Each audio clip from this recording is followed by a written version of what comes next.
Rozwiążmy tytuł wystawy. Po-żydowskie sztetl opatów oczami Mayera Kirschenblatha. Zacznijmy od słowa po-żydowskie, słowa, które wprowadza nas w całą wystawę. To jest słowo dość charakterystyczne dla języka polskiego, tworzone w taki sposób, że do przymiotnika dodaje się przedrostek po, żeby pokazać, że zaszła jakaś zmiana.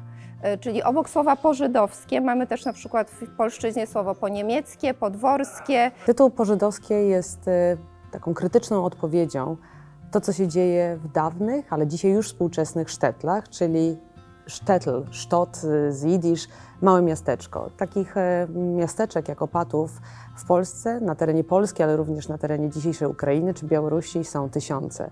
I nasza wystawa, oprócz schedy samego Mayera Kirschenblatha, jego krytycznego spojrzenia na miasto Opatów, również odnosi się do tego, co w sztetlach zostało, a może z drugiej strony, co nie pozostało, odnosi się również do pustki po-żydowskiego mienia. Kiedy zastanawiałyśmy się wspólnie z Natalią Romik nad znaczeniem tego słowa, ono jest bardzo bogate i głębokie i niejednoznaczne, ale po pierwsze zauważyłyśmy, że dotyczy ono rzeczy, miejsc i sytuacji, które nastąpiły po jakimś kryzysie, po jakimś kataklizmie, po bardzo dużej zmianie społecznej.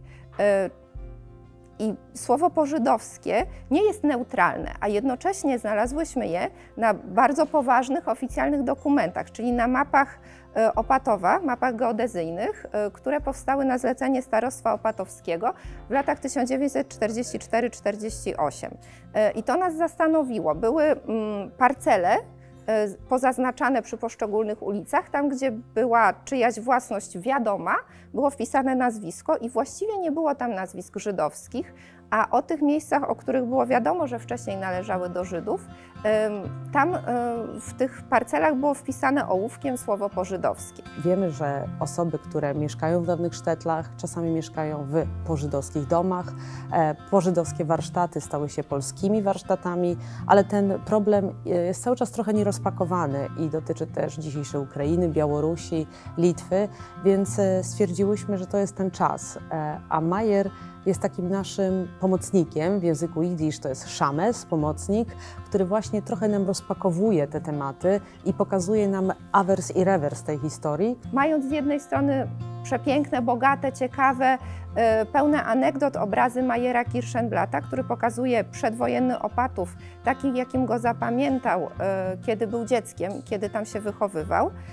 I mamy z drugiej strony współczesny Opatów, dotknięty kilkudziesięcioma latami niepamięci, kiedy historię o 60% właściwie większości żydowskiej, która zamieszkiwała to miasto, trochę zamieciono pod dywan, zapominano. No wiadomo, że też były to czynniki polityczne. Mamy też samą żydowskość, która tą żydowskość, którą widzimy na obrazach Mayera, bogate, kolorowe, barwne, choć trudne życie, przykryte przez tę cząstkę po, bo mamy żydowskość jako taką, do której dołącza się bo to już jest po Żydach, bo tych Żydów już tam nie ma.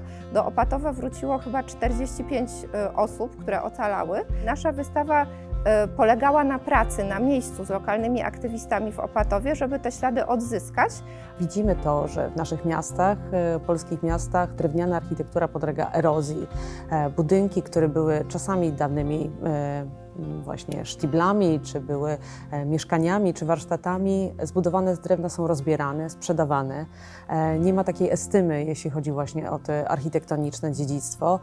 I właśnie udało nam się uratować drewno z dawnej żydowskiej, polsko-żydowskiej szkoły, tak zwanej czarnej szkoły, przewieźć je do konserwacji, a potem tutaj do Polin i zbudować z niej wystawę, która gdzieś tam otula i pokazuje bardzo krytycznym okiem różnego rodzaju właśnie tematy chociażby przejęcia mykwy, zburzenia synagogi.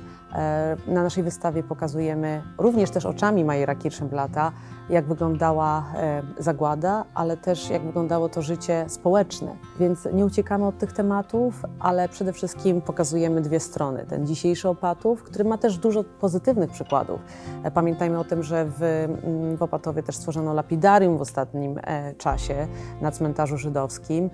I znowu pokazujemy na naszej wystawie ten awers i rewers, ale też nasze przygody podczas samego bycia w Opatowie, naszych koalicjach z aktywistami, NGO-sami z Opatowa, które można powiedzieć walczą o tą taką lepszą przyszłość żydowskiego dziedzictwa właśnie w samym Opatowie. Zapraszam Was do tych wszystkich naszych powidoków, tych podróży z Opatowa, tego krytycznego spojrzenia na to, co się dzieje nadal z mieniem pożydowskim, dlaczego o tym trzeba mówić i w jaki sposób tak naprawdę wszystko od nas zależy.